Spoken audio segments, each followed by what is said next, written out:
Hi, everyone. Thank you for joining the Keep It Clean Partnerships webinar on how to choose, install, and maintain a rain barrel. My name is Christina Ramirez, and I'm the coordinator of the Keep It Clean Partnership program and your presenter for today. The Keep It Clean Partnership is a program in Boulder County's Office of Sustainability, but it represents a partnership between the county and the other communities that you see on the screen. And we do a lot of things behind the scenes to support these communities with their individual stormwater programs. But the main thing I'm going to talk about today is our education and outreach. And we do a lot to connect residents and businesses and local students with their watershed, the Boulder St. Vrain watershed, and talk about how we can protect local water quality by preventing stormwater pollution. This is our agenda for the presentation. We can't cover absolutely everything, but we are going to cover a lot of information. I do want to highlight that at the end of this presentation, we will have a link to the Keep It Clean Partnerships Rain Barrel webpage. And on this page, you'll not only find the full installation guide, but you'll also find a lot of the information that we cover in this presentation. We also have an FAQ, some troubleshooting tips, as well as photos and examples of other people who have installed their rain barrels across Boulder County. So these should all be a great resource to you if you are looking to take on this project. Now, I want to start out this presentation by connecting the main topic, rain barrels, back to our why. Why do we care about making changes when it comes to our use of water, in particular, our use of outdoor water? And there's a lot of really good reasons to focus on water. First has to do with supply and demand. Only about 3% of Earth's water is fresh water, and we only have a limited amount available to us here in Colorado. And we're seeing an increased demand and stress on our water resources as our communities continue to grow, and we need more water to sustain that growth. At the same time, our water supply is becoming much more variable.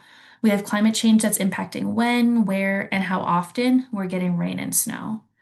In 2026, at last check, Colorado's snowpack is at its lowest in over 40 years this winter, which is the most severe lack of snow we've seen since the SNOTEL program started collecting data back in the 1980s. So we unfortunately are going to see the impacts of those poor winter conditions going into the spring and the summer. And then we have our built environments that have been changing how water flows through our community. So we've been replacing these permeable natural environments like forests and grasslands, where when water hits the ground, it's able to infiltrate and soak in. We've been taking those out and replacing them with homes and driveways and roads and all of these impermeable surfaces that don't allow water to soak in. Instead, this water just runs off, becoming stormwater. So stormwater is going to refer to the rain, melting snow, and irrigation runoff that's not soaking in, but running down our driveways, our roofs, our streets, and our downtown areas. And what it does is it enters the nearest storm drain, and those storm drains lead directly to local waterways. This water is never treated at any point. So all of this water is going to heat up in the hot summer months. It's going to pick up anything it comes across, like trash or pet waste or chemicals, and it ends up in the nearest river through the stormwater system. This water is entirely separate from our wastewater system, which is the system that takes water from our indoor drains, like our toilets and sinks and showers, to the wastewater treatment plant. And then that water is cleaned as much as possible before that effluent is returned to our creeks. Stormwater, it's a totally different story and it's a totally different system, which is why we're worried about keeping it as clean and unpolluted as possible. So, what can we do about all this? Luckily, there's a lot of really easy things that individuals like you can do to prevent contaminants from getting in the stormwater runoff in the first place. And we can also actually prevent excess stormwater runoff from coming off of our property. So the photos that you see on the screen represent some of the really easy, accessible things that residents can do to take action to prevent stormwater pollution. And they really center around only allowing rain or clean water to enter the road and to flow into nearby storm drains. So if you're doing things like picking up pet waste, minimizing fertilizer and pesticide use, using a commercial car wash, and trying to keep grass clippings and dried leaves out of the street and instead mulch them back onto your lawn or compost them. If you're doing all these things, it's really going to make a difference in keeping bacteria, excess nutrients, and chemicals from getting into our streams through that stormwater system. Now, if you're up for a more involved project, which I think a lot of people listening to this presentation are, you can actually take steps to prevent water runoff from coming off of your property. And we like to refer to this as slowing the flow of water because we're giving it the chance to soak in and infiltrate into the ground instead of immediately running off to become stormwater. So the first thing you can do is try and encourage infiltration by prioritizing vegetated landscaping. And this includes mulch. So anything that when water hits it, it's going to soak in instead of run off is going to be a great option. If you do have an area that needs to be hardscaped where you can't put vegetation or where people are going to be walking, you can reach for rocks or gravel, or for walking paths or patios, you can look at pavers or even long pieces of flagstone. You just want to avoid those really long pieces of concrete that cover the entire space and where there's no place for water to slow down and soak in. And then you can also disconnect your downspouts by using these downspout extenders to redirect where that water is going. So if you currently have a downspout that is sending water into some rock or onto your driveway, you can put one of these extenders on and redirect that water so that it's instead heading towards a tree or a bush or even your lawn so that the water is not only getting the chance to infiltrate, but it's also getting a second life and helping fuel these plants. And then, of course, you can install a rain barrel to capture the water and use it on your landscape at a later time. Now, it's really important that to actually accomplish reducing your overall municipal water use, that you adjust your current irrigation schedule and replace it with watering from your rain barrel. So I would recommend familiarizing yourself with your current irrigation system and schedule before you cut down too much and replace that water with water from your rain barrel. If you have a sprinkler system and have a controller, or even better, a smart controller that you use to guide that schedule, you have a lot of options. You can reduce the amount of water by reducing the length of a cycle or the number of cycles that you use, or you can just remove a day from your watering schedule altogether. Now, if you're already manually watering your landscape by just getting water from your outdoor spigot, then it's really easy.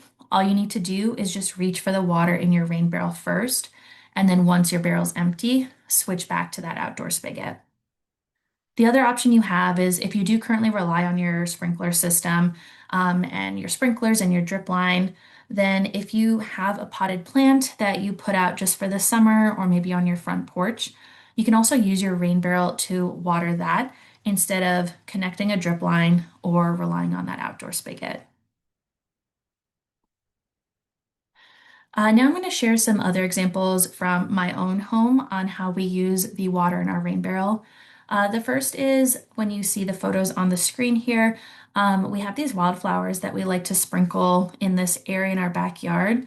And that tree is connected to our drip line, so there is some moisture that comes to that area, but we really do try and help those flowers come up and stay up by using our rain barrel water throughout the summer.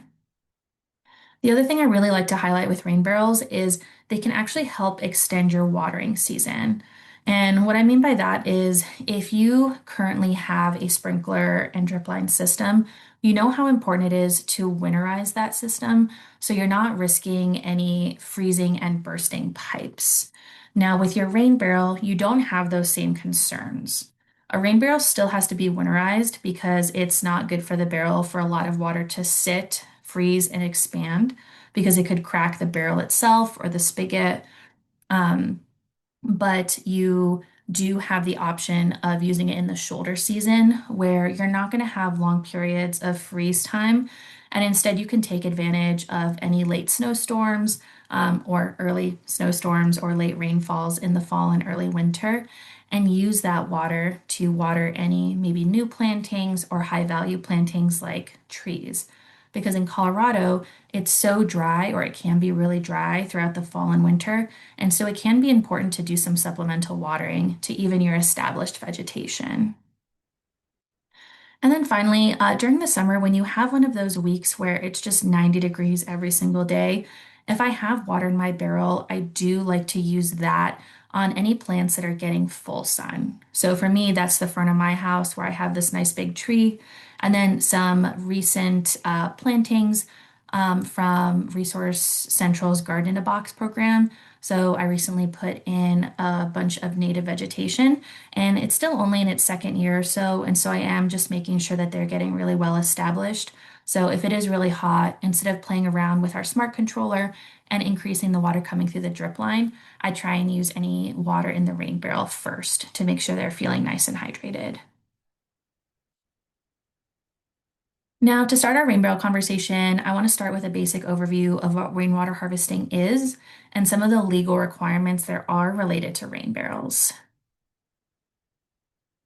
So, rainwater harvesting is using the existing gutter and downspout system on your home to redirect water into a container or barrel, and then you store that water until a later time when you want to use it to water your landscape. And so they help you conserve water by allowing you to use this water that's already falling on your roof instead of relying on the municipal water supply and that outdoor spigot. It can lead to water and cost savings in the long term. And it's just a great option for anyone who's trying to be a little bit more independent. Now, there's a few things that you need to know before you dive into installing a rain barrel. The first is it is legal. So, rainwater harvesting was legalized in Colorado back in 2016, and that legalization came with some guidelines that you need to be aware of. And the first is there is a limit as to how much water you can collect, and that limit is 110 gallons, and that's usually represented by two 55-gallon barrels. And this limit is going to apply to single family homes and also multifamily residences that have four or fewer units. So if you live in a townhome where there's two, three, or four units, all as part of the same structure, they have to meet, or they have that same storage limit as a single family home does. The second limitation you have to be aware of is that this water can only be used outdoors, and this is in part for your safety. So you should not be drinking this water or giving it to your pet. You should only be using it to water your outdoor lawn and plants and gardens. Now, we do get questions on, is this water safe to use on my vegetable garden? And it is, but we do have some guidelines. So there's been studies done by local universities that show that the process of the water, the plants and the roots uptaking water from the soil is going to remove any potential contaminants. So your vegetables are going to be totally fine and safe. However, this water is not totally clean. So think about it. It's going to be touching the roof of your home where you have those shingles. You might have pigeons or squirrels that are leaving behind debris on your roof that this water is coming into contact with. And so this water should not be applied directly to things like leafy greens or herbs that you do plan on eating, but that can't be cleaned and scrubbed. So to recap, this water is safe to use on your vegetable garden, but you want to apply it on the soil to the base of your plant, and you don't want to use it on leafy greens, herbs, or any other things that are delicate that you're not going to be scrubbing before you eat. Then a couple other reminders. If you do live in a community with an HOA, you should know that HOAs legally cannot prevent you from installing a rain barrel. However, they can have requirements when it comes to the location or the appearance of the barrel. And so we just recommend that you check any HOA documents or design guidelines before you get your heart set on installing a rain barrel. Next, there's a few safety precautions that we're going to touch on throughout the presentation. The first is outdoor water use. We talked about how this water should only be used outdoors. For mosquitoes, you're going to be able to prevent mosquitoes by choosing the right type of barrel. That's the system that we recommend and that we'll talk about through this presentation. And then finally, we will have a couple slides that talk about how you can secure your rain barrel for windy conditions And if you have pets or kids at home who might be trying to climb on or tip the barrel, we have some recommendations for you. Now we're going to walk through some rain barrel anatomy so that we can all be on the same page of what the different parts are. So the downspout is that vertical tube that comes down the side of your home that's part of your existing gutter system. Now we have these gutter systems on our home because it's not good for water to sit on the roof of our house and at the base of your home where the foundation is. And so your downspout is where we're going to get the water for our barrel. Then we have our barrel, and the barrel is going to sit on a base. And we need that base to lift up the barrel because the spigot that we install, which is where we're going to get the water out of the barrel to water our landscape, we recommend putting that just a couple inches from the base of your barrel. And that's because you're not going to be able to access any water that's below the spigot line. And so since you're installing that spigot really far down there, you need a base that's going to add maybe 6 to 12 inches to the height of your barrel so that you can fit a watering can or a bucket under that spigot. And then finally, we have the diverter and the hose. And this is a system that we like for getting the water from your downspout to your barrel. And there's a couple reasons for this. First is the diverter, which you'll see a photo of in a few slides, is going to have a hole in the center that allows any large pieces of debris to continue down the downspout instead of clogging up your barrel. Along the edge of the diverter is a reservoir that's going to fill with water, where it then sends that water through the hose and into your barrel, and that's how your barrel fills up. The diverter and hose is also going to act as the overflow mechanism for when your barrel is full. So it is very likely that in a big downpour, your barrel is going to fill up pretty quickly. So once the barrel is entirely full, the water is going to back up into the hose. It's going to fill up that reservoir that the diverter has, and then it's going to overflow through that hole the diverter has and continue down the downspout because we don't want water sitting at the base of our home or overflowing too close to where the wall of your house is. And so that diverter and hose is going to safely fill the barrel and allow the overflow to leave safely. When you're searching for a barrel to use, you're likely going to come across two main types. There's going to be ones with a fully removable lid, like you see on the right side of the screen, and then ones like you see on the left that have two small white screw cap lids. And both of these are totally fine options for building your rain barrel. There's pros and cons for them. For the fully removable lid, some people prefer this because it's going to be a bit easier to clean that barrel out. Now, this isn't going to be a problem with your barrel if you have one with the two small holes and the screw top lids, because all you're doing with maintenance and cleaning is you're getting in some fresh water and a little bit of biodegradable soap or mild dish soap in there at the end of each summer to kind of freshen it up. Um, but you're going to be fine with whichever barrel you end up with.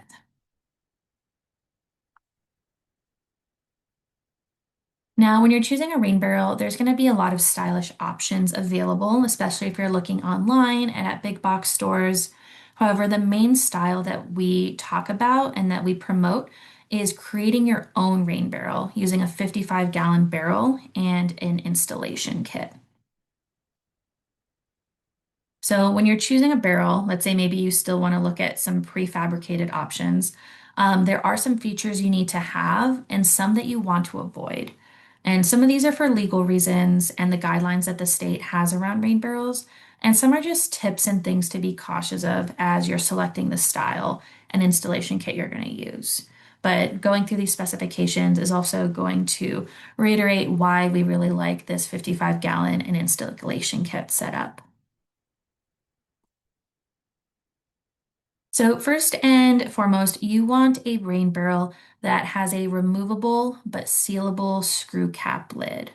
And what we mean by that is your rain barrel should be fully sealable because we don't want mosquitoes or other critters to be able to get in and out of it. And so you do want that fully removable lid with the brackets that keep the lid on, or that barrel on the right that has the removable white screw cap lids. Both of those are fine options because you have the option to remove the caps or the lid to get inside to clean it out but they can be securely replaced so that nothing is coming in and out of the barrel. Sometimes you'll see barrels that have open tops or screens, and we do not recommend these for a few reasons. The first has to do with bugs and mosquitoes. So those screens are going to break, and mosquitoes and bugs are going to be able to get in and out. But the other issue with those is they're going to allow sunlight into your barrel. And the problem with this is it's going to allow sludge and slime and algae to grow on the inside of your barrel. So that could happen naturally over time as the barrel is warm, especially if you're placing it in a sunnier spot. But that process is really going to speed up if you're allowing sunlight to enter the inside of the barrel. This could also be an issue if you end up sourcing a white or other light colored barrel. With these blue ones, it's not an issue. They're opaque enough that sunlight is not going to get inside and promote that algae growth as much. But if you find yourself with a very light colored or white barrel, they're transparent enough that you're going to want to paint them to prevent sunlight from coming in. For that spigot, like we mentioned, we want that spigot to be 1 to 3 inches from the bottom. So you want it to be really far down there because you can't access any of the water below the spigot line. But it is nice to have a couple of inches below it, below the spigot, but above the barrel bottom, because this is going to leave space for any debris that does get into your barrel to settle down and not clog up your spigot when you're trying to get the water out. And then we did talk about the diverter overflow mechanism. Here on the left, you'll see a photo of what the diverter looks like. So again, we have a hole in the middle that is going to allow any large leaves or seeds or debris to enter and not clog up your barrel. And then we have that reservoir on the end that collects the water and sends it through the hole, through the hose, and into the barrel. And finally, when you're picking out barrels, they really do need to be that thick plastic type of barrel. This is because it's going to be really sturdy and durable and be able to be outside for, long periods of time and year round for years on end. But you also need it to be a food safe barrel. And this is because the water that's in this barrel, even though it's not super clean, we talked about how it can get contaminated by being on your roof and traveling through your gutter system. This water is going on your landscape where your pets and kids are. And so you want to make sure that you're not getting a barrel that might have been used to store unknown or potentially hazardous chemicals.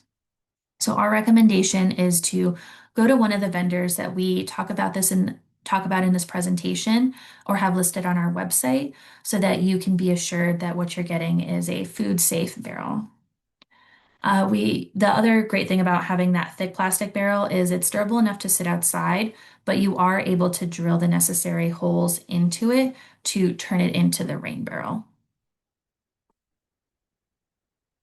Now we have these example photos up here, and I'm going to highlight some of the more negative features that we see and kind of talk through why this might not be the style that you want to go for. So starting with this barrel on the far left, that green one, this is likely a barrel that is located in an area where it's warm year round, and they don't have to worry about winterization. And I say that because you can see at the top left of the photo that they've actually cut their downspout down pretty high. And so you wouldn't really have a great option for winterizing that when it got cold. It also has a screen top, which we don't recommend due to mosquitoes and sunlight getting into the barrel. For that second photo, that's a really cool, attractive, stylish barrel that I got off of the Home Depot website, but it's not practical for a lot of reasons. The first being that spigot is located really high up, and so you're not going to be able to access or drain any of the water that's below that spigot line. The other thing I'd worry about is the shape of the rain barrel. So these are going to be very heavy when they're full of water, and you really don't want to risk having them tip over. And so having this shape where it's pretty narrow at the bottom, I would just worry about it being unsteady if someone were to bump up against it. Finally, with that vegetation on the top, it's very attractive. However, logistically, it brings up a lot of issues. So you actually only have 2 to 3 inches of area to fill with soil, which probably isn't going to be enough to sustain any flowers or vegetation that you would want to put on top of your rain barrel.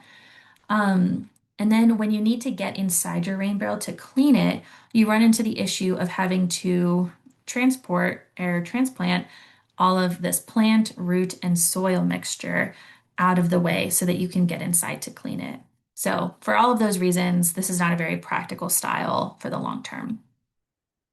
With this blue barrel, you can see it has a different type of diverter mechanism that's been inserted into the downspout.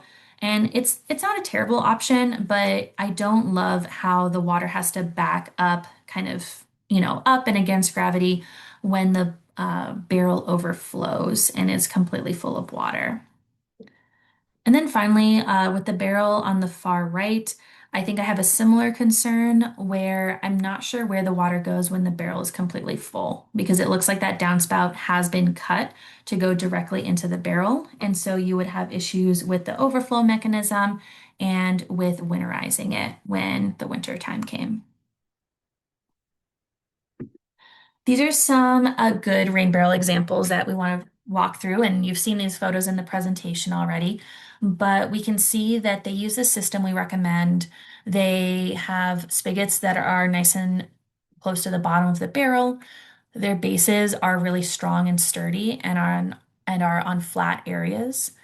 I will say with the barrel on the right, we do want that hose to not be so stretched out and drooping. So that's the one thing to comment there is you do want your hose to look like the photo on the left, where it's nice and straight. Here's a couple other good photos. I'm not going to talk through how to do this, but I do want to call out that you do have the option of connecting barrels together. So if you want to fully take advantage of the 110 gallons or 255-gallon barrels of water that you can store, and you only have one downspout where you have space for those barrels, then you do have the option of installing your first one and then connecting a second one to that first one. And you can purchase the connector kits for this project from any of the vendors that we mentioned later in this presentation and on our website. The key thing that you'll want to know and remember is that that hose that connects your first barrel and your second barrel should be located below where your hose connects your first barrel to your downspout because that's going to ensure that once your first barrel fills up all the way, it's then overflowing into your connector hose and filling up your second barrel before it needs to overflow into your first hose and down your downspout. Now, for the installation kit, we definitely recommend purchasing a ready to go rain barrel installation kit because it's going to come with absolutely everything you need to turn your barrel into a rain barrel. Including the hole saw kit, which you'll see a photo of in a moment. And that's a single use product, but it is going to allow you to use your drill to create the exact size holes you need in your barrel and in your downspout. The main drawback of the diverter mechanism, which you'll see in a moment, but it gets inserted into your downspout like you've seen in our previous photos. And so you can actually see when it's clogged. But as part of our maintenance recommendations, we do have suggestions on how frequently to check that. And it really is pretty easy to pull the diverter out of your downspout so you can check and make sure it's not clogged or anything.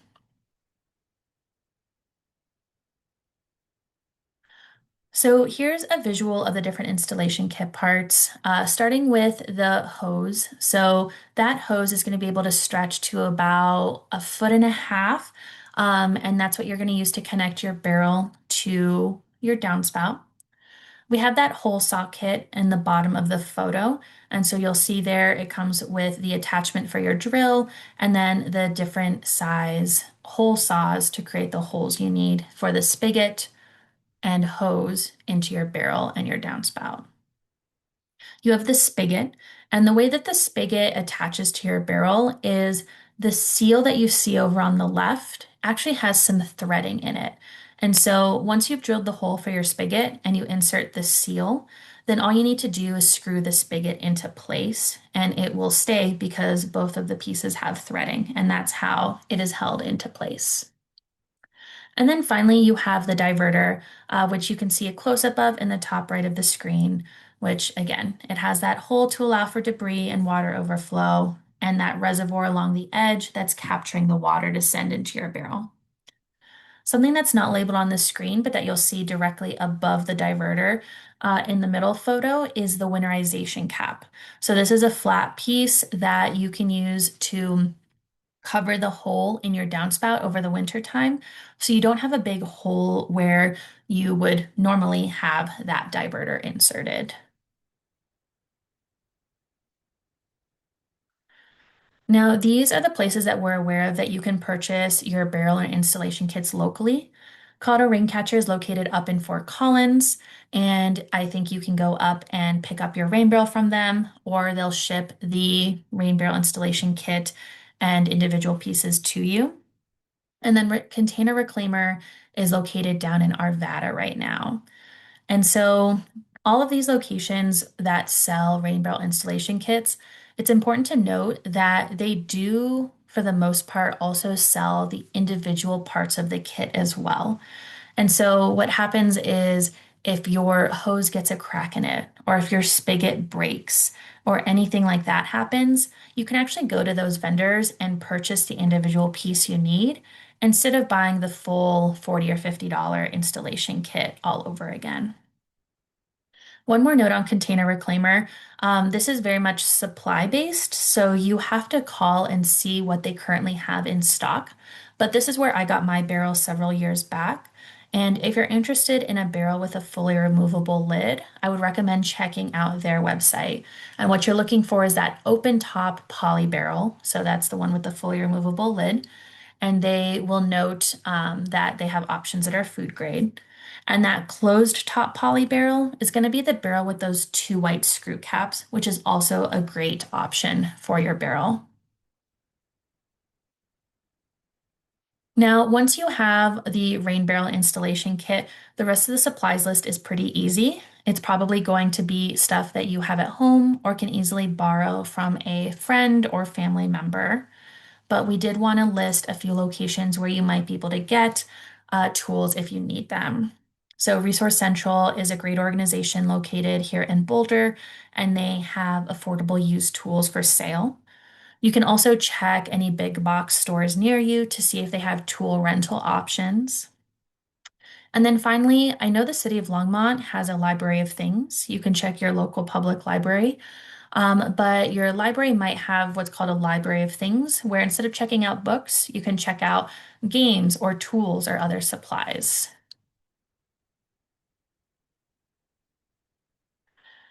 Now, we're going to talk about how to choose a location for your rain barrel. And the thing that's probably going to limit you the most is having enough room to put your barrel on a nice, flat, even surface that's directly adjacent to your downspout. So remember that hose that connects your barrel to your downspout is only going to stretch to about 1.5 feet. And so your barrel really is going to be very close up to your home.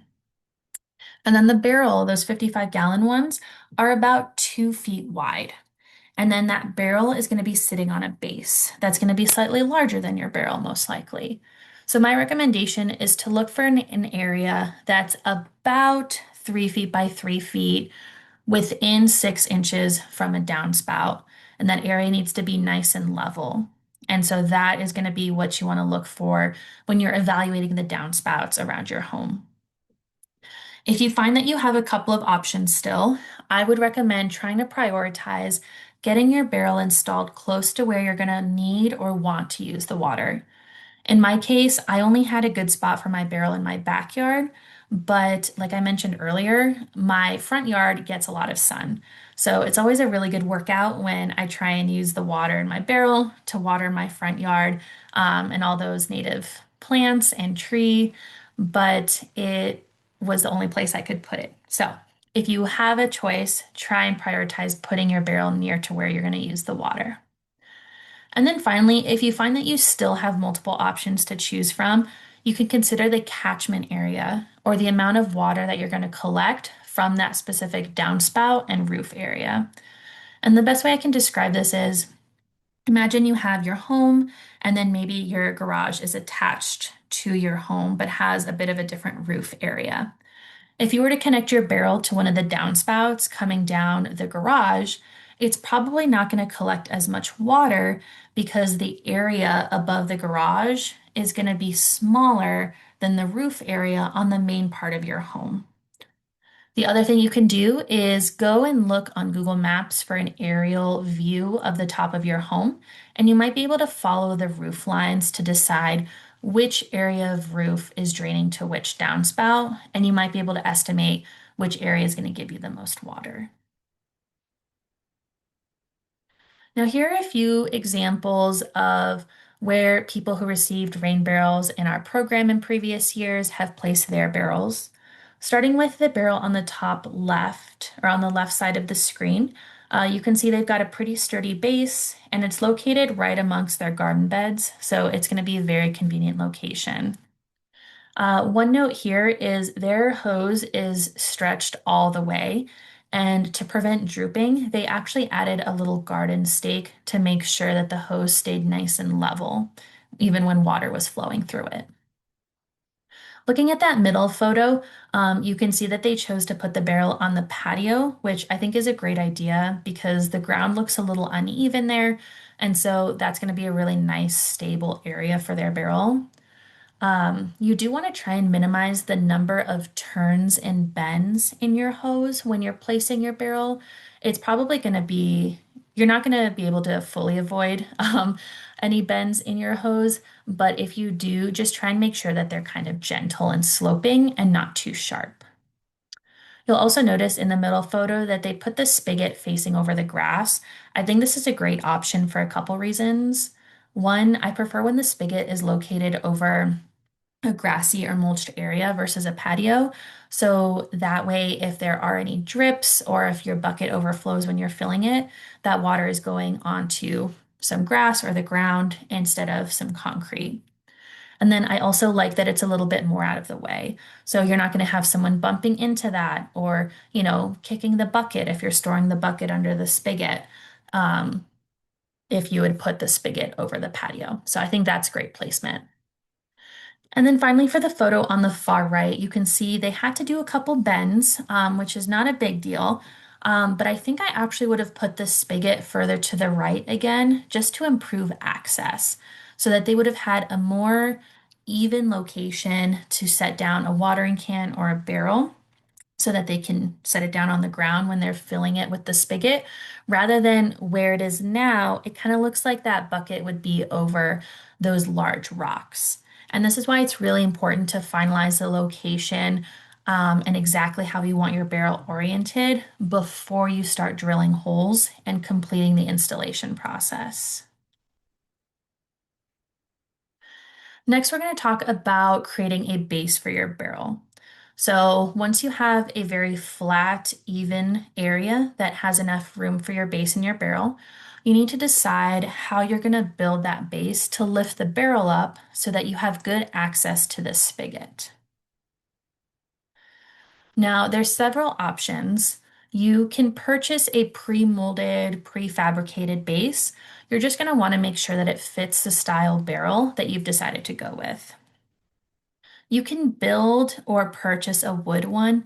This is probably the one that we would least recommend just because over time your base is going to wear down. Wood has to be sealed or painted, to stay strong over time. There is going to be water that kind of sits on the bottom of it.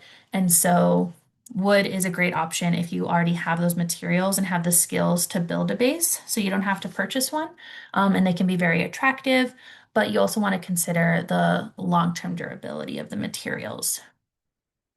Probably what you're going to have the most luck with is cinder block or landscaping pavers. The one drawback of cinder blocks is they do have holes in them, and so that could lead to debris accumulation or it can encourage critters to come and make homes or nests in those holes. So ultimately, landscaping pavers are probably the most recommended option because they are strong, You can stack them up easily. They're going to be cheap and really easy to find either at a big box store, at places like Resource Central, or even on Facebook Marketplace.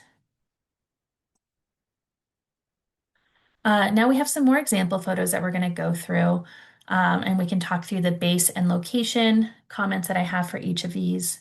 So starting with the top left, they've got a really strong looking wooden base, and they placed this barrel perfectly near their outdoor spigot. And so that's going to be really convenient for when their barrel's empty, they can just switch right over to using that outdoor spigot.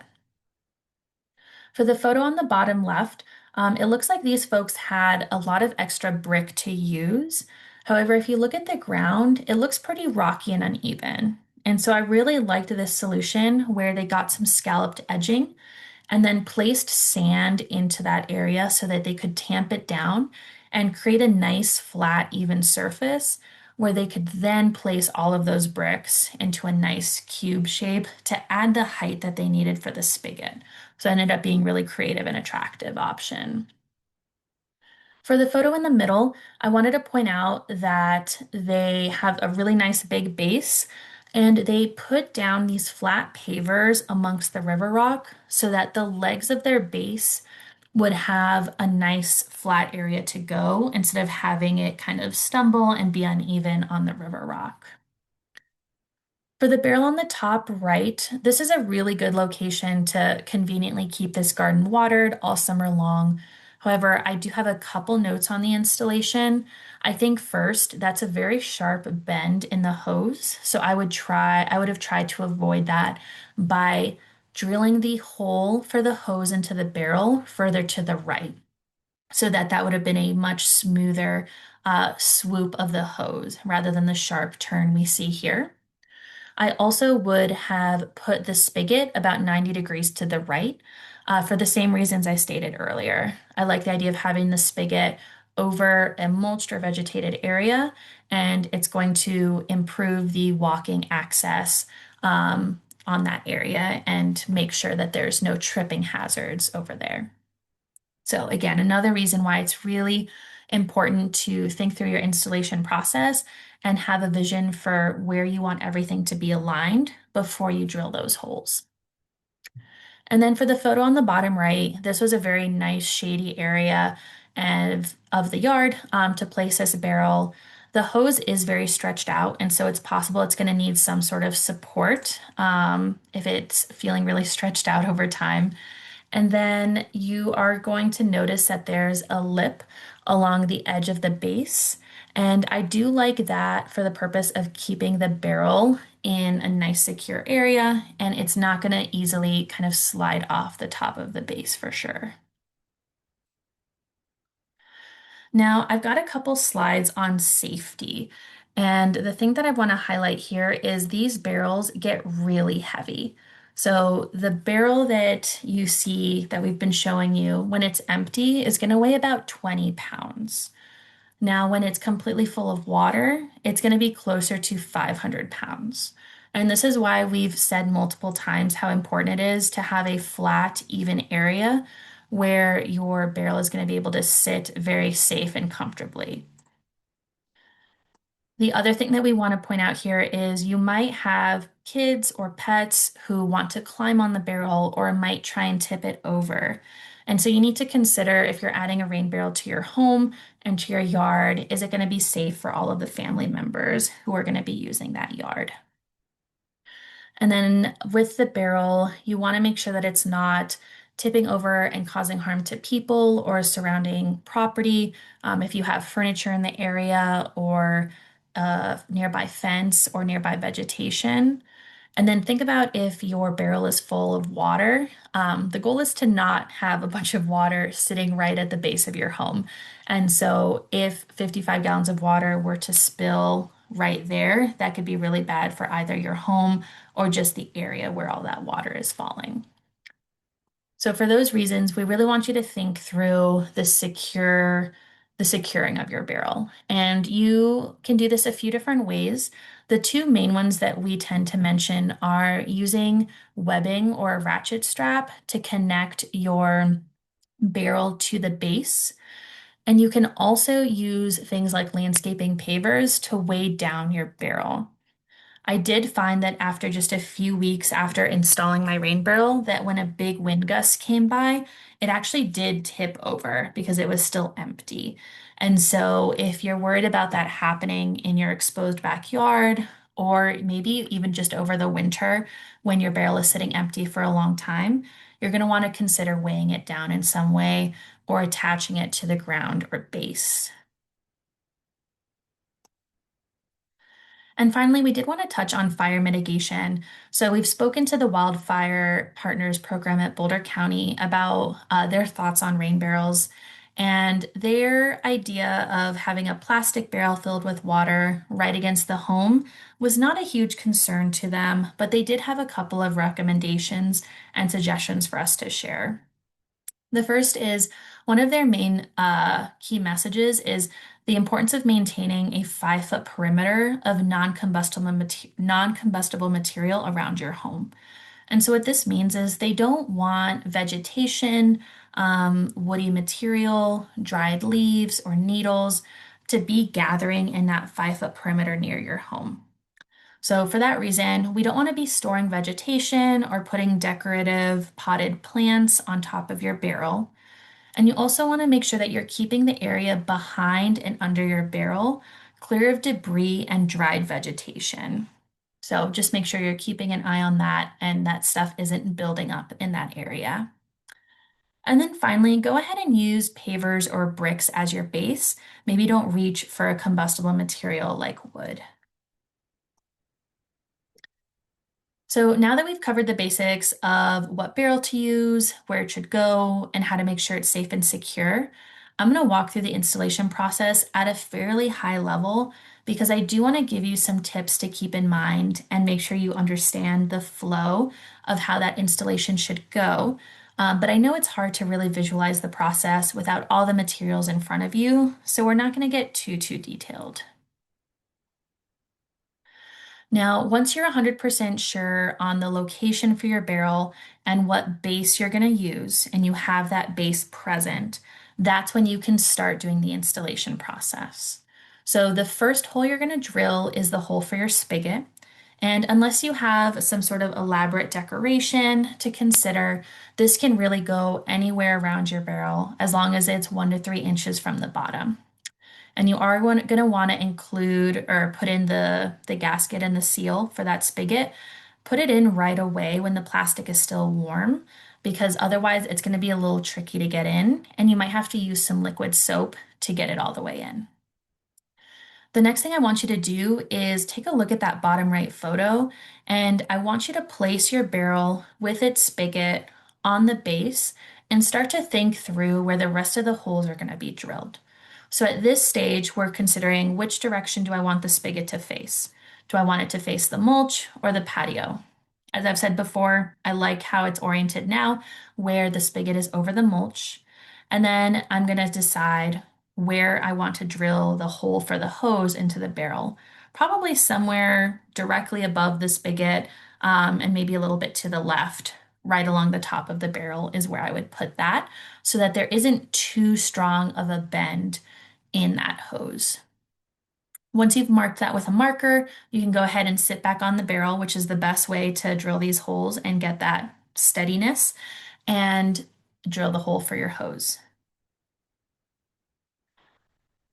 Next, you're going to put your barrel back in place, and this is where you're going to need the level because the level is going to help you make sure that you're drilling an equal hole into your downspout that's a good height level matching the hole you just made in your barrel for the hose. Now, if anything, you do want your barrel to be slightly lower than the diverter in your downspout, but the goal is for it to be pretty even. Another tip here is if you do have a downspout that goes directly into the ground, go ahead and disconnect that flexible part that goes underground so that way you don't lose that little metal cookie that you're going to create underground where it's hard to get. Now, drilling into the metal downspout tends to be the hardest part of the process for people. And I do want to point out that the hole saw is kind of a single-use product, and so those teeth on it are going to wear down. And so it's important that you continue to apply really even pressure and really commit to drilling that hole and not stopping halfway through, because that's when you're going to start to get problems. And then finally, go ahead and put some gloves on. Don't be barehanded like I am in these photos. And then you're going to be able to insert the diverter into your downspout. And it is a thick, hardy, silicone, plasticky material. And so you are going to be able to smush it to fit into the hole. And the idea is that it is very easy and doable to pull it back out for when you need to winterize or just check it for clogs throughout the summer. So it is going to take a little bit of work, but it is a flexible material.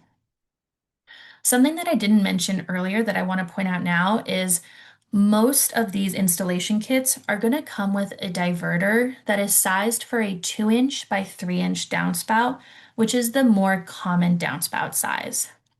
Now, ideally, before you get started on this project, you're checking the size of your downspout since now you have this information.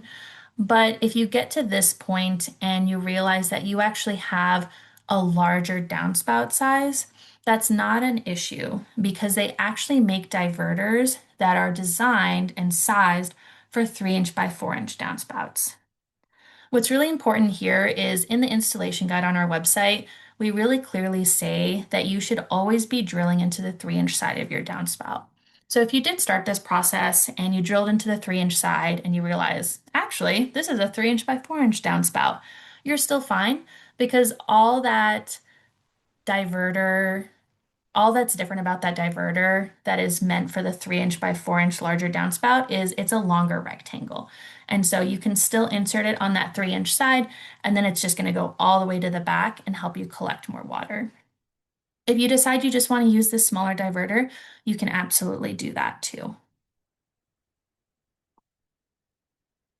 So your last step once everything is installed is to just connect your hose and make sure it's not stretched out like the one that you see on the right.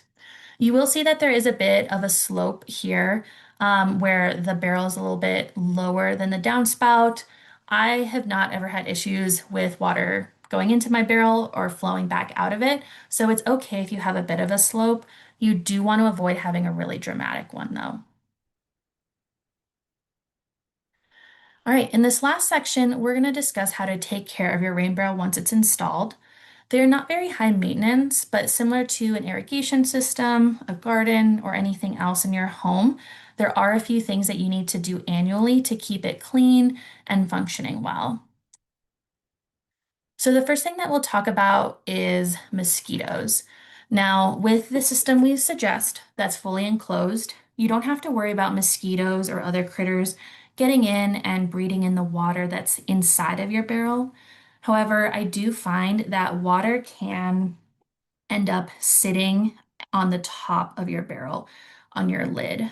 And so what you can do is you can purchase mosquito dunks like the ones that you see on the screen and crumble them up, or purchase the pellet version and have those sit on the top of your barrel so that any standing water is not going to lead to any mosquito problems. The other option you have is you can drill a couple of holes in the lip at the top of your barrel. So you're not drilling a hole to the inside of the barrel. We don't want that, but you can drill it on that lip that kind of sticks out on the top of your barrel so that water is not standing and pooling at the top of your barrel. Instead, it's kind of leaking out through that hole and down the sides. Now, when it comes to maintenance, the best thing that you can do is actually just use the water in your barrel and don't allow it to sit. Because this water, it's not perfectly clean. It's going to have a bit of gunk in it.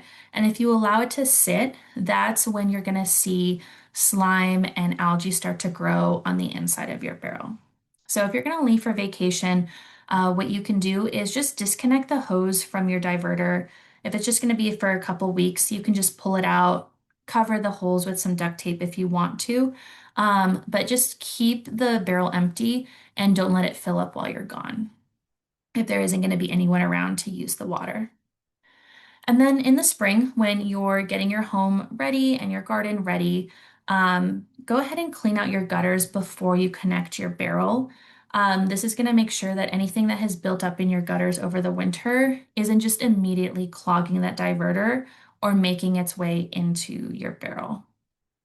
The other recommendation I have here is if you live in a home that has a lot of tall trees that drop a lot of leaves or seeds, and so if you find that after a big downpour or a hailstorm during the summer, if you sometimes need to clean your gutters out again, that's a sign that you should probably be checking your diverter a few times throughout the summer because it is going to clog up with anything that's coming down your gutters. And then as for cleaning your barrel, what I like to do is at the end of the summer, when it's still nice and warm out, so maybe in September, I will wait till my barrel's empty. I'll disconnect it, and then that's when I'm going to do my clean out. So I want to get in some fresh water and maybe a little bit of biodegradable soap or mild dish soap just to freshen up the inside. And then you can rinse it out and actually hook it back up for a couple more months or until you feel like you need to winterize. Now here's a good before and after some cleaning. So there was a couple years there where I was not a great rain barrel owner, and we actually had a bunch of roof work done. So we had people come and install solar panels, but then the pigeons came, and then they had to come back and install the critter guard. And then we actually had some unrelated roof work done as well. And what happened through all that was I did not remove the diverter like I should have during that work, and I didn't check on it afterwards either. And so all of that gunk that was coming off from the pigeons and from the roof work made its way into the barrel. And so when I finally in the spring came and cleaned it out, I did find a bit of a mess. It wasn't as bad as I was worried about. Um, but luckily, all of that came off really easily. So I wasn't really here scrubbing my barrel or getting my whole body in there. I was just using the jet setting on the hose and some mild dish soap to really get all of that out. So the inside of your barrel, it does not have to be pristine. You're not going to be eating off of it or anything like that. But it is important to maintain it bit by bit because if you were to allow this to sit and stay like that year after year, it is going to get to a point where your water is going to be pretty smelly and it's going to be unpleasant to use. And then you're not going to want to use your barrel anymore. So for winterizing your barrel, this process is very simple. All you need to do is unhook the hose. You're going to remove the diverter from the downspout, and you're going to place the winterization cap that comes with your installation kit over the hole that is in your downspout. You can store the diverter and the hose in your garage. Just put it somewhere safe where you won't lose track of it. And you can use a little bit of duct tape to cover the hole that's in the side of your barrel where the hose used to be connected. And that's pretty much it, especially if you've already washed your barrel earlier in the summer, like I did, and you can make sure it's fully empty. If you want to remove the lid and then let it to dry, that should be fine too. You'll just want to do the work to make sure that any water that's sitting below the spigot line is fully removed. But other than that, you shouldn't need to make sure it's bone dry or anything. So you can leave your barrel in place for the winter.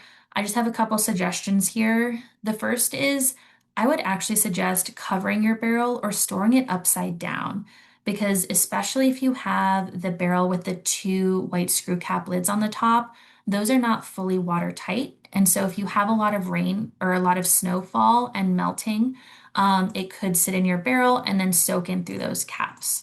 So if you want to keep that from happening, then you can turn it upside down so water isn't sitting on the top. And then I would recommend weighing it down because it is going to be empty for a long period of time. So you want to make sure it's not tipping over during a snowstorm. Now you might be wondering what's the worst thing that could happen if I don't do my maintenance and I don't do my winterization. And unfortunately, I can tell you what could happen. So this happened to us a couple years ago, and this was after that same period of time where I told you where we were not very good rain barrel owners and we had all that roof work done and we were just not checking up on our diverter and our barrel. So we went outside one January or February morning after it'd been snowing a fair amount, and we saw all of these icicles coming down the side of our downspout. And what had happened was all of that roof work had sent so much debris down into the diverter. And when winter time came and when the end of the summer came, I didn't pull everything out to clean it. I hadn't checked the diverter. I hadn't winterized. All I did was pull the hose out and just kind of let it sit there. So I'd left the diverter in place, not even checking it to know that it had a big clog. So when we had multiple snowstorms, one right after another, the snow would fall, melt, but then it couldn't fully drain through our downspout. And so it just built up until it just expanded too much and burst that downspout a little bit. Luckily, we did not get any permanent damage to the downspout or the gutter or the roof. So we got really lucky, but I do just want to share this experience and I do try and tell people about it because this is the result of a lot of things gone wrong where there was a lack of maintenance and a lack of winterization. And so if you're just doing these small maintenance tasks, you really aren't going to have anything close to this happen. So like I said, there was no permanent damage. We got really lucky, but we did need to clean this up a bit. So we disconnected the bottom of the downspout so that all of that dirt and debris wasn't going into the underground tube. And you can see all of the dirt that came out. We removed and cleaned the diverter and then placed the winterization cap on for the rest of the winter. And then we rinsed out the downspout to make sure there was no ice or anything else remaining in there. Now, this is the last thing I'm going to talk about in this presentation, but despite it being the last thing we talk about, it's actually the first thing we recommend you do before you drill any holes or do the installation of your barrel. So if you're going to decorate your barrel either for personal preferences or to meet HOA aesthetic guidelines, we do have a process that we recommend you follow. But first, I want to touch on a couple resources that are available to you in Boulder County, where you can maybe get some supplies for this part of the project. So the Boulder County Hazardous Materials Management Facility is a free resource to all Boulder County residents, and you can come here to drop off your unneeded or expired chemicals and some other materials like batteries and light bulbs. But if you have paint, fertilizer, pesticides, pool chemicals that you don't want or need, you can bring them here. And for any materials that aren't expired, they'll actually put it in a little shopping area that you can take from for free. So you can come here to check for some primer or paint. Next, if you want to get a little bit more detailed and you need some paintbrushes or acrylic paint, I recommend checking out Our Parts Creative Reuse Center, also in Boulder. They're a nonprofit creative reuse center where you can get affordable art and craft supplies. So if you need, again, those finer detailed items, you might be able to get those here. And then if you're doing this part of the project, just make sure that you're preventing stormwater pollution by keeping this all inside your garage or covered area or using a ground cover. Now for decorating your barrel, it's a really important to use sandpaper or sand down the exterior of the barrel. And I have talked to people who have painted without sanding, and unfortunately, they are seeing a lot of paint peeling after just a couple years. We did sand ours, and 6 or 7 years later, it's still looking really good. So this is an extra step that is worth taking. Go ahead and wipe it down and allow it to dry. And then if you're painting with an exterior house paint, you don't need to prime necessarily because the exterior house paint's going to be pretty sturdy, but it's a nice extra step. We happen to have extra exterior house paint primer, and so we used that and then exterior house paint to match the outside of our home. If you are using anything other than that exterior paint and using anything like acrylic or indoor paint, I would highly recommend using primer and then also sealing your barrel because it's going to need to be a little bit more durable if it's going to be sitting out year round. Thank you so much for joining for today's presentation. I want to give you the reminder that we have the full rain barrel installation guide, a lot of the information from this presentation, an FAQ, troubleshooting tips, and example photos on our website. So if you need more information or support as you get started on your project, please check that out.